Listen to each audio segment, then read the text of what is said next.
নমস্কাৰ আপুনি চাই আছে দুপৰৰ সংবাদ মই জয়ন্ত মাধৱ গোস্বামী বৰহাপাৰাত ৰাজস্থান ৰয়েলছৰ প্ৰথমটো জয় সিএসকেৰ বিৰুদ্ধে 6 উইকেটত জয়লাভ কৰিলে ৰাজস্থান ৰয়েলছে ঘৰুৱা খেলপথাৰত অসম সন্তান ৰিয়ান পৰাগৰ নেতৃত্বত ৰাজস্থান ৰয়েলছে পৰাস্ত কৰিলে ধনী সমৃদ্ধ চেন্নাই সুপাৰ কিংছক অন্তিম বললৈকে উত্তেজনাই বিৰাজ কৰা খেলখনত ৰাজস্থান ৰয়েলছে ৰোমাঞ্চকৰ জয়লাভ কৰে প্ৰথমখন খেলখনত প্ৰথমে বেট ধৰি ৰাজস্থান ৰয়েলছে সংগ্ৰহ কৰিছিল 182 ৰান দলটোৰ হৈ নীতিশ ৰাণাই সৰ্বাধিক 81 ৰান সংগ্ৰহ কৰাৰ অধিনায়ক ৰিয়ান পৰাগে 28টা বলত বিস্ফোৰক 37 ৰান সংগ্ৰহ কৰে দুটা 6 আৰু দুটা 4ৰে ইনিংছ সজাই ৰিয়ানে ৰাজস্থান ৰয়েলছে 6 ৰানত পৰাস্ত কৰে সিএসকে ৰিয়ান পৰাগৰ নেতৃত্বত প্ৰথমখন মেচত এয়া ৰাজস্থান ৰয়েলছৰ প্ৰথমটো জয়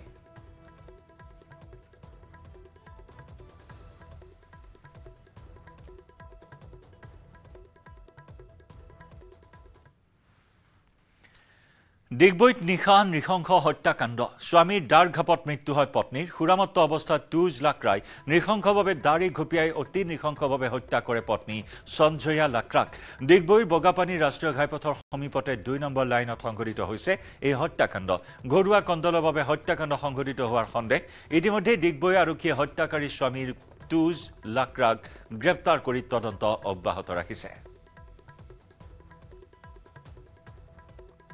মান বজাত ৰাতি মোক এজন সঞ্জয় মৰিয়া বুলি ল'ৰা ফোন কৰিলে যে ইয়াত এটা মাৰ্ডাৰ হ'ল বুলি বগাপানী যিটো সোমোৱা ৰাস্তা আছে 2 নম্বৰ লাইন সোমোৱা ৰাস্তা যিটো আছে NH38ৰ পৰা তাৰ কাষতে মাৰ্ডাৰ এটা হৈছে বুলি কৈছে ইয়াত আহি জানিব পাৰিছোঁ যে এই স্বামী তোষ বুলি হয় বয়স তাৰ নিয়াৰ এবাউট 38 মান হ'ব আৰু এই মাইকী মানুহ 36 মান হ'ব ইয়াত আমি তেখেতক আহিছোঁ দেখিছোঁ মৃত অৱস্থাত পাইছোঁ পুলিচো আহিছে পুলিচক খবৰ কৰিলোঁ কি কাৰণেৰে হত্যাকাণ্ড হ'ব পাৰে বুলি ভাবিছে ব্যক্তিগত কিবা হ'ব পাৰে আমি এনেকুৱাতো নাজানো ঘৰৰ কথা তাহাঁত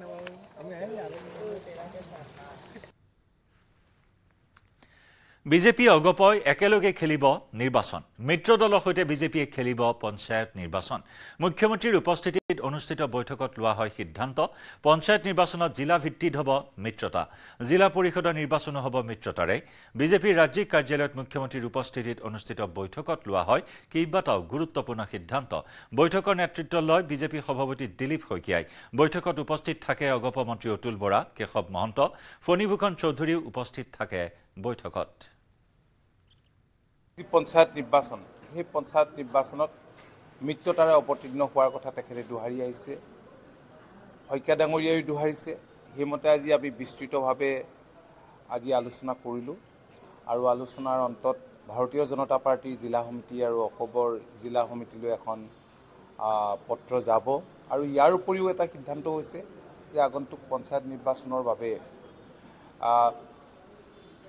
লোকসভা সমষ্টি ভিত্তিত একোগৰাকী দলৰ জ্যেষ্ঠ নেতাক সমন্বয় হিচাপে ৰাখিব সকলো শ্ৰেণীৰ লোক বিভিন্ন আঁচনিৰ জৰিয়তে যিদৰে উপকৃত হৈছে আমাৰ দৃঢ় বিশ্বাস যে নিশ্চয় ৰাইজে এইবাৰ আমালৈ পূৰ্ণ সমৰ্থন আৰু সহযোগিতা আগবঢ়াব আৰু পঞ্চায়ত আমি সকলো ঠাইতে খুব ভালদৰে আমি দখল কৰিবলৈ সক্ষম হ'ম কেৱল মাত্ৰ নেতৃত্বৰ মাজত মিত্ৰতা নহয় তৃণমূল পৰ্যায়ত অগপ বিজেপি দলৰ কাৰ্যকৰ্তাসকলৰ মাজত এটা সমন্বয় এটা সুসম্পৰ্ক আত্মীয়তা গঢ়ি তুলি যাতে আগন্তুক দিনত আমি একেলগে আমি প্ৰতিটো নিৰ্বাচনত আমি অৱতীৰ্ণ হ'ব পাৰোঁ তাৰ কাৰণেই আমাৰ সংকল্প আছে তাক আজি আমি পুনৰ দোহাৰিছোঁ তাৰ লগে লগে আমি সমাগত পঞ্চায়ত নিৰ্বাচনটোক লৈ বিশেষভাৱে আজিৰ বৈঠকত আমি আলোচনা কৰিছোঁ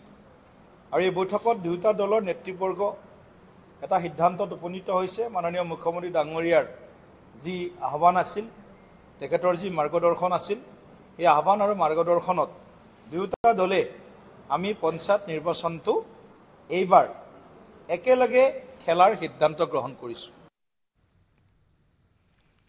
বিশ্ব পৰ্যটন ক্ষেত্ৰৰ ভিতৰতে অতিকৈ জনপ্ৰিয় পৰ্যটন ক্ষেত্ৰ বেংককৰ শেহতীয়া এটা দৃশ্যই সকলোকে হচকিত কৰি তুলিছে म्यानमाৰৰ ভূমিকম্পত বেংকক চহৰৰে এটা 33 মহলীয়া সুউচ্চ অট্টালিকা নিমিষতে ধূলিসাৎ হৈ পৰিছিল গগনচুম্বী অট্টালিকাটো নিমিষতে খহি পৰাৰ দৃশ্য সমগ্ৰ বিশ্বতেই ভাইৰেল হৈ পৰিছিল।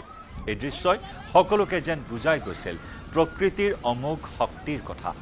একে সময়তে সকলোৰে মনত প্ৰশ্ন তুলিছিল, এনে সুউচ্চ অট্টালিকা কিমান সুৰক্ষিত? এনেকৈ এটা নিৰ্মীয়মান অট্টালিকা খহি পৰিব পাৰেনে? বা কিয় খহি পৰিল এই সুউচ্চ অট্টালিকাটো? ম্যানমাৰত উৎপত্তি হোৱা 7.7 প্ৰাবল্যৰ ভূমিকম্পটোৰ অভিকেন্দ্ৰৰ পৰা 1000 কিলোমিটাৰ নিলগৰ এই অট্টালিকাটো কেনেকৈ খহি পৰিল? নিৰ্মাণত গাফিলতি নাথাকিলে এনেদৰে খহি পৰিব পাৰেনে? এই ঘটনাই নিশ্চিতভাৱে বেংকক তথা থাইলেণ্ড প্ৰশাসনক লাজত পেলাইছে আৰু সেইবাবেই থাইলেণ্ড প্ৰশাসনে ঘটনাৰ পাছত তৎপৰ হৈ পৰিছে। থাইলেণ্ড প্ৰশাসনে অট্টালিকাটোৰ খহি পৰাৰ কাৰণ বিচাৰি তদন্তৰ নিৰ্দেশ দিছে। খহি পৰা অট্টালিকাটো বেংককৰ শুচাক মাৰ্কেটত আছিল। ইটালিয়ান থাই ডেভেলপমেণ্ট PLCৰ সৈতে চীনৰ ফাৰ্ম চাইনা ৰেলৱে নম্বৰ 10 থাইলেণ্ডত পুনৰ জনাইছোঁ, চীনৰ farm China railway number 10 Thailand লিমিটেডে যুটীয়াভাৱে অট্টালিকাটো নিৰ্মাণ কৰি আছিল। থাইলেণ্ড ষ্টেট অডিট কাৰ্যালয়ে নিৰ্মাণ কৰি থকা অট্টালিকাটোৰ নিৰ্মাণত ব্যয় হৈছিল প্ৰায় 200 কোটি থাই বাট। ভাৰতীয় টকাৰ হিচাপত এই পৰিমাণ প্ৰায় 500 কোটি টকা। যোৱা 3 বছৰ ধৰি অট্টালিকাটো নিৰ্মাণ কৰি থকা হৈছিল। অট্টালিকাটো খহি পৰাৰ পাছতে শনিবাৰে থাইলেণ্ডৰ প্ৰধানমন্ত্ৰী অনুতিন চান ভাৰাকুলে ঘটনাস্থলীত ভ্ৰমণ কৰি দ্ৰুত তদন্তৰ নিৰ্দেশ দিছিল। নিৰ্মাণ কাৰ্যত নিম্নমানৰ সামগ্ৰী ব্যৱহাৰ নে দুৰ্বল ইঞ্জিনিয়াৰিঙৰ ফলত অট্টালিকাটো খহি পৰিল সকলো তন্নকৈ তদন্ত কৰিবলৈ নিৰ্দেশ দিয়া হৈছে। বেংককত তাতকৈও সুউচ্চ অট্টালিকা আছে বহু পুৰণি গগনচুম্বী অট্টালিকা। ভূমিকম্পই তেনে অট্টালিকাত কোনো প্ৰভাৱ নেপেলোৱাৰ বিপৰীতে নিৰ্মীয়মান অট্টালিকাটো খহি পৰাৰ ঘটনাই নিশ্চিতভাৱে নিৰ্মাণ কাৰ্যত থকা গাফিলতিকে নিৰ্দেশ দিছে। উল্লেখযোগ্য যে অট্টালিকাটোৰ ধ্বংসস্তূপৰ মাজত এতিয়ালৈকে 8টা মৃতদেহ উদ্ধাৰ কৰা হৈছে।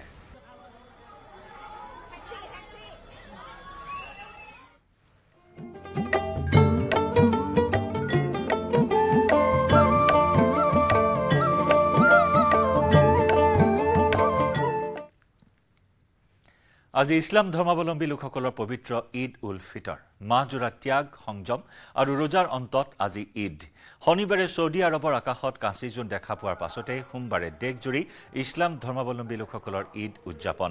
ঈদ উল ফিতৰৰ আনন্দ উৎসৱে সকলোৰে মাজত কঢ়িয়াই আনক শান্তি, সম্প্ৰীতি আৰু ভাতৃত্ববোধ। মছজিদ, ঈদগাহসমূহত আদায় কৰিছে সমূহীয়া নামাজ। ঈদ উপলক্ষে সজাই পৰাই তোলা হৈছে ৰাজ্যৰ বিভিন্ন প্ৰান্তৰ ৰাজপথসমূহ।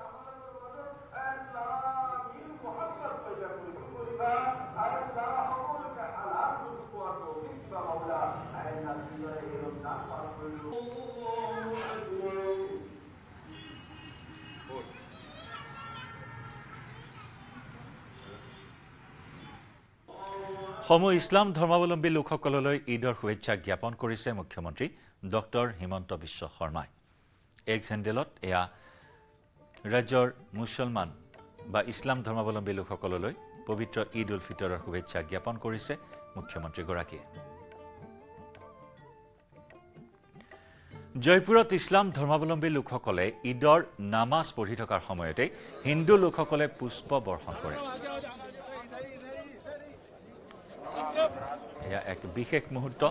এয়া জয়পুৰৰ দৃশ্য আমি দেখুৱাইছোঁ। হাজাৰ হাজাৰ লোকে সমূহীয়া নামাজ আদায় কৰি থকাৰ সময়তে হিন্দু ধৰ্মাৱলম্বী লোকসকলে এনেদৰে পুষ্প বৃষ্টি কৰিছে, পুষ্প বৰ্ষণ কৰিছে আৰু যি বিশেষভাৱে চৰ্চা লাভ কৰিছে। এক সম্প্ৰীতিৰ নিদৰ্শন এনেদৰে দাঙি ধৰিছে।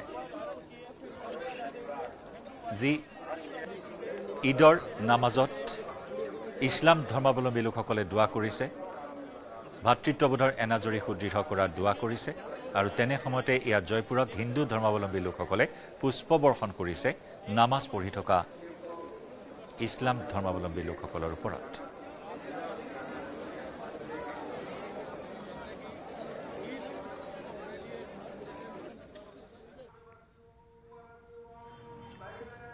এয়া গৌৰৱ গগৈ মহানগৰীৰ কেইবাটাও মছজিদত ঈদগাহত গৈ তেওঁ একেলগে ইছলাম ধৰ্মাৱলম্বী লোকসকলৰ সৈতে সমূহীয়া নামাজত অংশগ্ৰহণ কৰে। যোৰহাটৰ সাংসদ গৌৰৱ গগৈয়ে এয়া দোৱা কৰিছে, ঈদৰ নামাজত ভাগ লৈছে।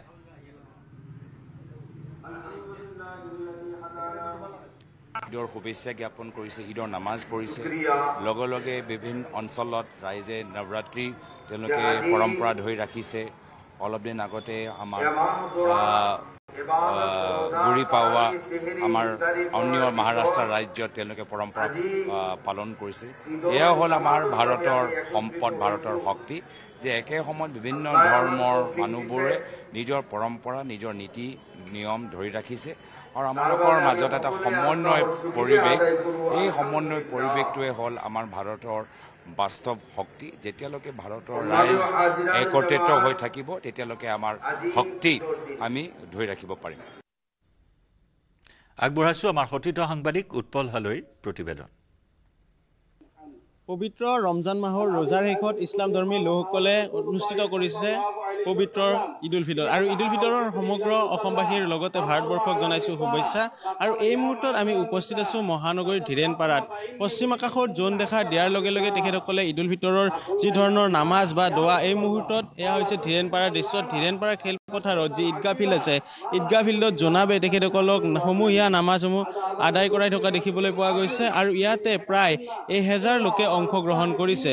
পশ্চিম আকাশত জোন দেখা দিয়াৰ লগে লগে তেখেতসকলে ঈদৰ নামাজ আদায় কৰে। আৰু পশ্চিম আকাশত জোন কালি নিশাৰ ভাগত দেখা পোৱা গৈছিলে চৌদি আৰবত, তাৰ পিছতে এনেদৰে অসমতো ঈদ উল ফিতৰৰ আয়োজন কৰিছে। আৰু সকলোৱে যি ধৰ্মীয় ৰীতি নীতি আছে সেই ৰীতি নীতি অনুসৰি সাজ পোছাক পৰিধান কৰি আহিছে আৰু পৰিধান কৰি আহি এনেদৰে সমূহীয়া নামাজ আদায় কৰিছে। ইয়াতে জ্যেষ্ঠজনৰ পৰা কনিষ্ঠজন যদি সতীৰ্থ সম্ভৱ হয় দেখুৱাব যে শিশুসকলেও আহি এই যি সমূহীয়া নামাজ আছে নামাজত অংশগ্ৰহণ কৰিছে কণ কণ শিশুৰ লগতে।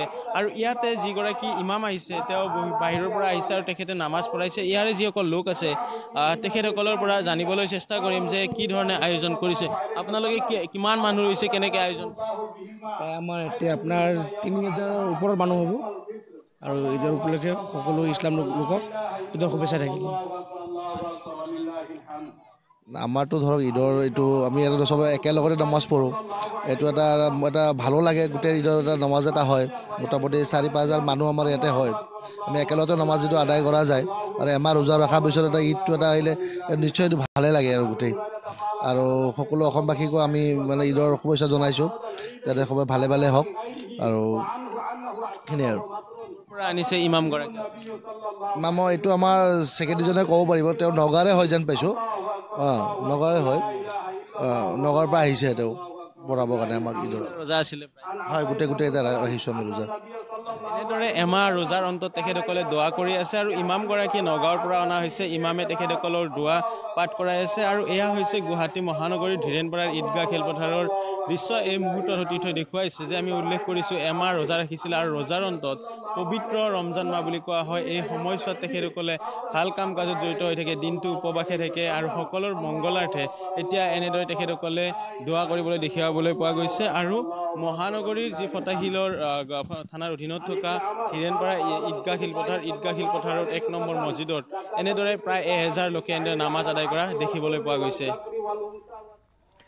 মাহজোৰা ৰোজাৰ অন্তত সমগ্ৰ দেশৰ লগতে অসমতো আজি ঈদ উল ফিতৰ উপলক্ষে ব্যাপক উৎসাহ পৰিলক্ষিত হৈছে। ঈদ উপলক্ষে সকলো ওলাই আহি ঈদৰ নামাজ পঢ়া দেখিবলৈ পোৱা হৈছে। প্ৰেম ভাতৃত্ববোধৰ বাৰ্তাৰে ইজনে আনজনক ঈদৰ শুভেচ্ছা জ্ঞাপন কৰিছে। নগাঁও জিলাৰ জাজৰি আঞ্চলিক ঈদগাহস্থলীত ঈদক লৈ উখল মাখল পৰিৱেশ। নগাঁও মৰিগাঁও জিলাৰ সীমামূৰীয়া অঞ্চল গুলেস্তান পট্টি, আমোলাপট্টি, মুজাহিদপট্টি, ইছলামপট্টি, কমলাপট্টি, মণিপুৰ, ইটাকলি, দলংঘাট, ঢিংখেল বিভিন্ন স্থানত আজি 17খন গঞা ৰাইজ সমবেত হৈ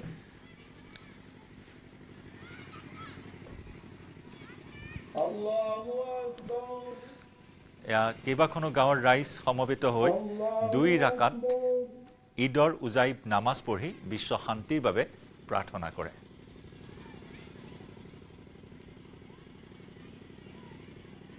আগবঢ়াইছোঁ আমাৰ সাংবাদিক ভাস্কৰ শইকীয়াৰ প্ৰতিবেদন। মই বৰ্তমান উপস্থিত আছোঁ নগাঁও জিলাৰ জাজৰি আঞ্চলিক ঈদগাহ মৈদানত। আৰু ইয়াতো পুৱাৰ পৰা দেখিবলৈ পোৱা গৈছে শিশুৰ পৰা ধৰি বৃদ্ধলৈকে সকলো ওলাই আহিছে যি সমূহীয়া নামাজত অংশগ্ৰহণ কৰিবলৈ। আৰু ঈদগাহ মৈদানৰ পৰা আমি যি সমূহীয়া নামাজৰ সামগ্ৰিক দৃশ্য সেই দৃশ্য আমি দেখুৱাম। وإن لم تغفر لنا وترحمنا لنكونن من الخاسرين اللهم تقبل صيامنا وقيامنا وتلاوة قرآننا وأذكارنا يا رب العالمين اللهم أنك السلام ومنك السلام حينا ربنا بالسلام وادخلنا دار السلام تباركت ربنا وتعاليت يا ذا الجلال والإكرام ربنا ظلمنا أنفسنا وإن لم تغفر لنا وترحمنا لنكونن من الخاسرين ربنا لا تزغ قلوبنا بعد إذ دار महल দি আপুনি আমাক মুজায়্যান কৰক আয় আল্লাহ ঈদগাহ কমিটি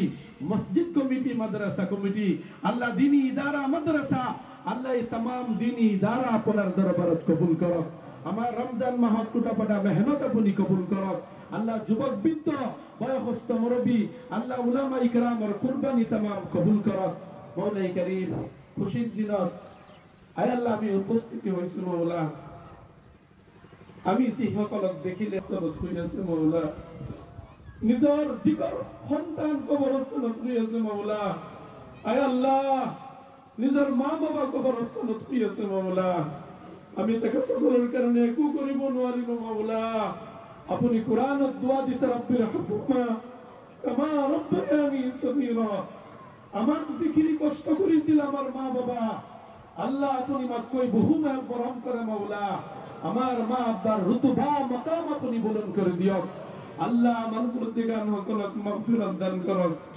ঈদৰ দিন নিজৰ আউলাদৰ সন্মুখত আমাৰ ল'ৰা ছোৱালী যেতিয়া আমাক দেখে খুশি হয় আমাৰ খুশিৰ মানুষ ওচৰত নাই মওলা আমাৰ মা আব্বাৰ চেহাৰা নাই মওলা এমহীয়া ৰোজাৰ অন্তত আজি পবিত্ৰ ঈদ উল ফিতৰ কি ক'ব আজি পবিত্ৰ ঈদ উল ফিতৰ মানে আনন্দৰ দিন ইছলাম ধৰ্মী লোকসকলে বিশ্বৰ বিভিন্ন প্ৰান্তত আনন্দৰ উৎসৱ পালন কৰিছে এই ঈদ উল ফিতৰ 2 ৰাকাত নামাজৰ জৰিয়তে আমি বিশ্বৰ ভাতৃত্ববোধ ভাৰতবৰ্ষৰ সংমিশ্ৰিত সংস্কৃতি একত্ৰ আৰু ভাতৃত্ববোধ কামনা কৰিছো ধন্যবাদ মাহজোৰা ব্ৰতৰ অন্তত আজি ইছলাম ধৰ্মাৱলম্বী ৰাইজে উদযাপন কৰিছে ত্যাগ সংযম আৰু সমন্বয়ৰ ধৰ্মীয় উৎসৱ পবিত্ৰ ঈদ উল ফিতৰ ত্যাগৰ ঐতিহ্যমণ্ডিত কাকজান ঈদগাহৰ পৰিৱেশ আমি দেখুৱাইছো পুৱাই ইছলাম ধৰ্মাৱলম্বী লোকসকল ওলাই আহিছে সমূহীয়া নামাজলৈ শতিকা গৰকা কাকজান ঈদগাহৰ সমূহীয়া নামাজত ফুটি উঠিছে ভাতৃত্ববোধ ঈদৰ নামাজৰ পূৰ্বে ঐতিহাসিক কাকজান ঈদগাহত সমবেত ৰাইজে বৰবিহ সদৃশ ড্ৰাগছৰ বিৰুদ্ধে ললে উৎখাতৰ পণ আগবঢ়াইছো টিয়কৰ পৰা আমাৰ সাংবাদিক দিগন্ত হাজৰিকাৰ প্ৰতিবেদন মাহজোৰা ব্লকৰ অন্তত আজি ইছলাম ধৰ্মাৱলম্বী ৰাইজে আজি পবিত্ৰ ঈদ উল ফিতৰ আয়োজন কৰিছে ত্যাগ সংযম আৰু সমন্বয় লগতে ভাতৃত্ববোধৰ বাৰ্তা লৈ প্ৰতিখন মছজিদতে আজি সমূহীয়া নামাজ উদযাপন কৰিছে আৰু মই এই মুহূৰ্তত উপস্থিত আছোঁ যি আচলতে যোৰহাটৰ ঐতিহাসিক কাকজান ঈদগাহত পুৱাৰে পৰাই ইয়াতে ইছলাম ধৰ্মাৱলম্বী ৰাইজে এটা পবিত্ৰ মন লৈ সকলো নামাজলৈ আহিছে আৰু এই যি আচলতে কাকজান ঈদগাহ এই ঈদগাহত এইবাৰ 20টাকৈ মছজিদৰ সকলো লোকে আহি ইয়াতে তেওঁলোকে এই সমূহীয়া নামাজত অংশগ্ৰহণ কৰিবলৈ আহিছে পোনে পোনে নামাজৰ মাজলৈ লৈ যাব বিচাৰিছোঁ প্ৰতিটো আৰু আজিও আপোনাকো দেখিছোঁ যে আজি ঈদত অংশ ল'বলৈ আহিছে আজি হেতু ইছলাম ধৰ্মাৱলম্বী ৰাইজৰ কাৰণে এইটো বৰ এটা গুৰুত্বপূৰ্ণ উৎসৱ আৰু কি বাৰ্তা লৈ আহিছে নহয় তাৰমানে আমি থাকোঁৱেই প্ৰত্যেক বছৰে থাকোঁ বিভিন্ন মছজিদত থাকোঁ এইবাৰ মোৰ সৌভাগ্য হ'ল মই ঈদৰ দিনা ঘৰত থকাটো আৰু আমি এইকেইদিন আমি যুৱ পৰিষদে প্ৰায় মছজিদসমূহত আমি ইফতাৰবোৰ দি আছিলোঁ য'ত যেনেকৈ পাৰোঁ আৰু আজি ঈদগাহত মই এটা সুযোগ পাইছিলোঁ যে মই যিহেতু অসম চৰকাৰৰ এটা ৰাজ্যিক নিষেধাজ্ঞা আৰু নিচাযুক্ত আয়োগৰ উপাধ্যক্ষ মই ইয়াতে বহুত মানুহ সমাবেত হ'ব গতিকে তেওঁলোকে মোক এটা সুযোগো দিছে ইয়াত ড্ৰাগছৰ বিৰুদ্ধে ক'বৰ কাৰণে আৰু তেওঁলোকে আজিৰ দিনটোত তেওঁলোকে ইয়াত দোৱা কৰিব প্ৰাৰ্থনা কৰিব মই ভাবোঁ এইটো এটা সুযোগ ময়ো ল'লোঁ ইয়াত ড্ৰাগছৰ বিৰুদ্ধে কৈ ৰাইজক সজাগ কৰি আৰু মই ভাবোঁ যে তেওঁলোকে আজি এই উপাসনাথলীত উপস্থিত হৈ তেওঁলোকক ৰমজানৰ বা ঈদৰ শুভেচ্ছা জনাইছোঁ। গতিকে এটা খুব ভাল এটা পৰিৱেশ আৰু তেওঁলোকৰ সকলোৰে নিজৰ নিজৰ এটা উপাসনা কৰাৰ এটা স্থান আছে। গতিকে আমি যুৱ পৰিষদে আজি ইয়াত মিনাৰ এটা দিয়াৰ কথাও আমি বক্তব্যত আগবঢ়ালোঁ। গতিকে খুব এটা ভাল পৰিৱেশ। ধন্যবাদ।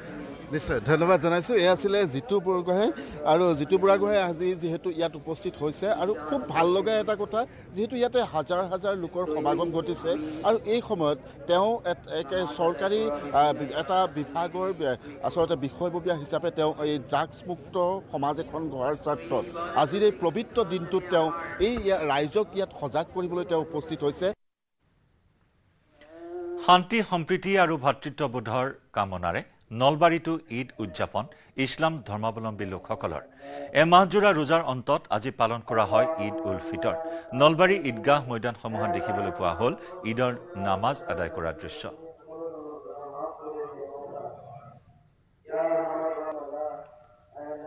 ৰাজ্যৰ লগতে দেশৰ বিভিন্ন প্ৰান্তৰ আমি পৰিৱেশ দেখুৱাইছোঁ। এয়া তামিলনাডুৰ দৃশ্য। এয়া মহিলাসকলৰ সমূহীয়া নামাজ আদায় কৰিছে মহিলাসকলেও। হাজাৰ হাজাৰ মহিলা সমবেত হৈ ঈদৰ নামাজ আদায় কৰাৰ এই দৃশ্য। এয়া তামিলনাডুৰ।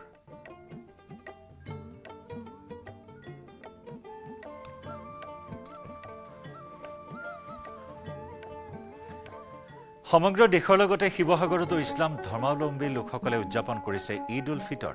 ঈদ উপলক্ষে শিৱসাগৰত ৰিম্পী তামলী আৰু তেওঁৰ দলটোৱে পৰিৱেশন কৰিছে জিকিৰ। দলটোৱে সমূহ ইছলাম ধৰ্মাৱলম্বী লোকক জনাইছে ঈদৰ শুভেচ্ছাৰ লগতে ভাতৃত্ববোধৰ এনাজৰীডাল সুদৃঢ় হৈ থকাৰো কামনা কৰে।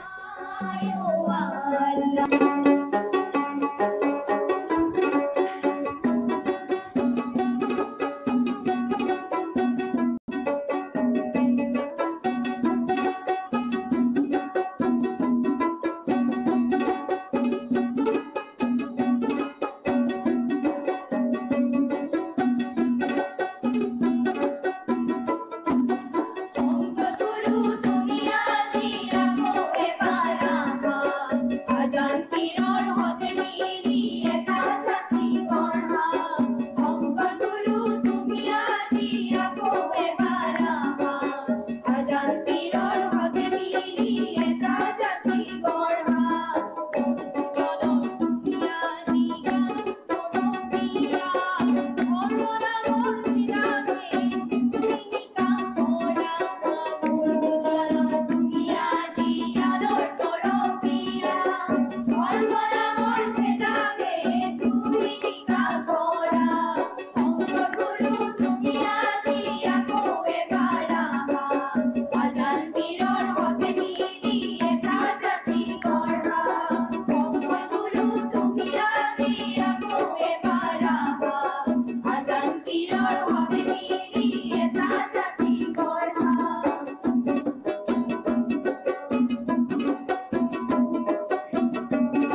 আৰু এয়া আমি দেখুৱাইছো বিভিন্ন প্ৰান্তত ঈদ উল ফিতৰ উপলক্ষে উখল মাখল পৰিৱেশ ইছলাম ধৰ্মাৱলম্বী লোকসকলৰ মাজত উৎসাহৰ ঢল বৈছে সকলোৱে সংযম সহনশীলতা আৰু ত্যাগৰ বাটেৰে একতাৰ মিলন সেতু গঢ়াৰ পণ লৈ এয়া ঈদ উল ফিতৰৰ সমূহীয়া নামাজত অংশ লৈছে গোৱালপাৰাটো একেই উৎসাহ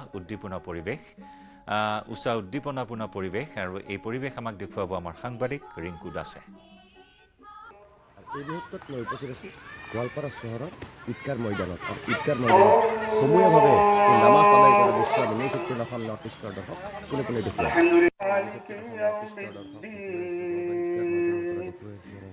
إياك نعبد وإياك نستعين اهدنا الصراط المستقيم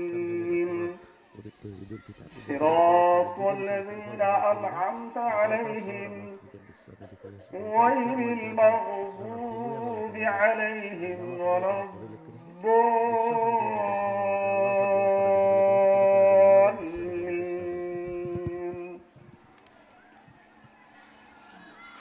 والضحى والليل إذا سجى ما ودعك ربك وما قلى وللآخرة خير لك من الأولى ولسوف يعطيك ربك فترضى ألم يجدك يتيما فآوى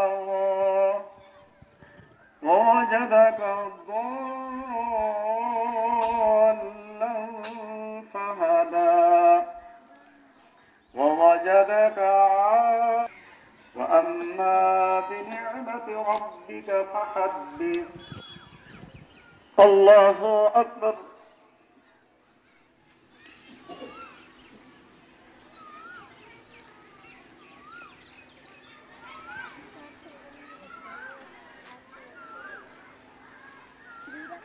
سمع الله لمن حمده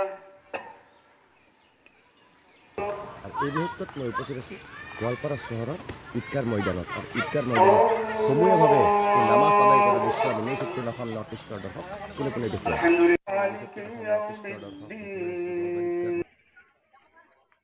তাৰে ৰঙাপাৰাটো ইছলাম ধৰ্মাৱলম্বী লোকসকলে পালন কৰে ঈদ উল ফিতৰ এমহীয়া ৰোজাৰ অন্তত ইছলাম ধৰ্মাৱলম্বী লোকসকলে অতি উলহ মালহেৰে পালন কৰে পবিত্ৰ ঈদ উল ফিতৰ ৰঙাপুৰাত পুৱাৰে পৰা সৃষ্টি হয় এই উখল মাখল পৰিৱেশৰ ৰঙাপুৰাৰ ঐতিহাসিক জামে মছজিদত ইছলাম ধৰ্মীয় লোকসকলে সমূহীয়া নামাজ আদায় কৰে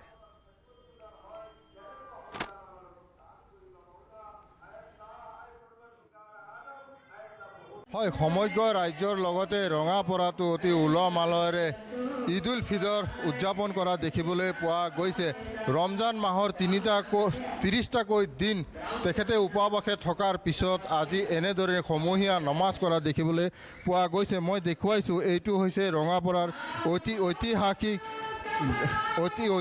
ঐতিহাসিক জামে মছজিদ আৰু জামে মছজিদতো এনেদৰে এতিয়া ইছলাম ধৰ্মাৱলম্বী যিসকল লোক আছে লোকসকলে ইয়াত এনেদৰে সমূহীয়া নমাজ কৰি থকা দেখিবলৈ পোৱা গৈছে মই পুনৰ কৈছোঁ যে ৰমজান মাহৰ 30টাকৈ দিন উপবাসে থকাৰ পিছত তেখেতসকলে এই দিনটোলৈ অপেক্ষা কৰি থাকে আৰু আজি এই সমগ্ৰ ৰাজ্যৰ লগতে ৰঙাপৰাটো কিন্তু এই ঈদ উদযাপন কৰা দেখিবলৈ পোৱা গৈছে মই ৰঙাপৰাৰ জামে মছজিদৰ এই দৃশ্যাৱলী দেখুৱাইছোঁ ৰঙাপৰাৰ জামে মছজিদত এতিয়া এনেদৰে নমাজ চলি থকা দেখিবলৈ পোৱা গৈছে কাৰণ এই ভাতৃত্ববোধৰ এক এনাজৰী বুলি ক'ব লাগিব এনাজৰীয়ে হৈছে এই ইছলাম ধৰ্মাৱলম্বী লোকসকলৰ পবিত্ৰ ঈদ আৰু পবিত্ৰ ঈদ উপলক্ষে ৰঙাপৰাৰ যি জামে মছজিদতো এনেদৰে সমূহীয়া নমাজ পঢ়ি থকা দেখিবলৈ পোৱা গৈছে জামে মছজিদৰ এজন লোক আছে মই তেখেতৰ পৰা এই ক্ষেত্ৰত জানিবলৈ চেষ্টা কৰিম হয় দাদা কি ক'ব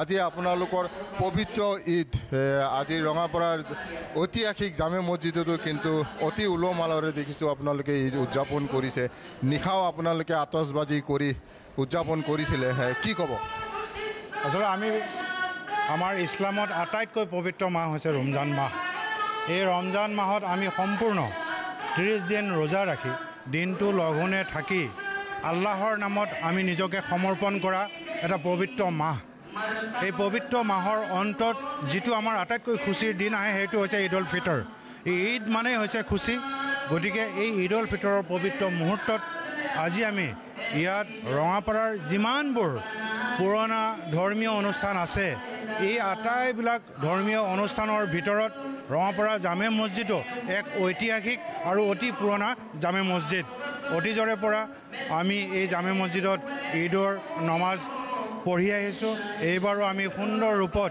ঈদৰ নমাজ পঢ়িছোঁ লগতে যোৱাকালি আমি প্ৰি চেলিব্ৰেশ্যন হিচাপে আতচবাজি আৰু বিভিন্ন আলোকসজ্জাৰে সজ্জিত কৰি ৰঙাপাৰা এই জামে মছজিদক সজ্জিত কৰিছিলোঁ আমি এটা প্ৰি চেলিব্ৰেশ্যন কৰিছোঁ যোৱাকালি সন্ধিয়া আৰু সুন্দৰ ৰূপত মছজিদটো সজাই পৰাই তুলি সমগ্ৰ ৰঙাপাৰাবাসী ৰাইজে আমি আজি ঈদ চেলিব্ৰেশ্যন কৰিছোঁ ঈদ উদযাপন কৰিছোঁ এই সুযোগতে মই ৰঙাপাৰা ৰাইজৰ লগতে সমগ্ৰ ৰাজ্যবাসী তথা দেশবাসীক ঈদ উল ফিতৰৰ শুভেচ্ছা জনাইছোঁ ঈদ মুবাৰক যাচিছোঁ ঈদ উল ফিতৰৰ এই পবিত্ৰ মুহূৰ্তই সমগ্ৰ দেশ থকা জাতি ধৰ্ম জনগোষ্ঠীৰ মাজত ভাতৃত্বৰ বোধ অধিক শক্তিশালী কৰিব বুলি মই আশা কৰিছোঁ দুপৰৰ সংবাদ আমি অব্যাহত ৰাখিম সময় হৈছে এটা চমু বাণিজ্যিক বিৰতি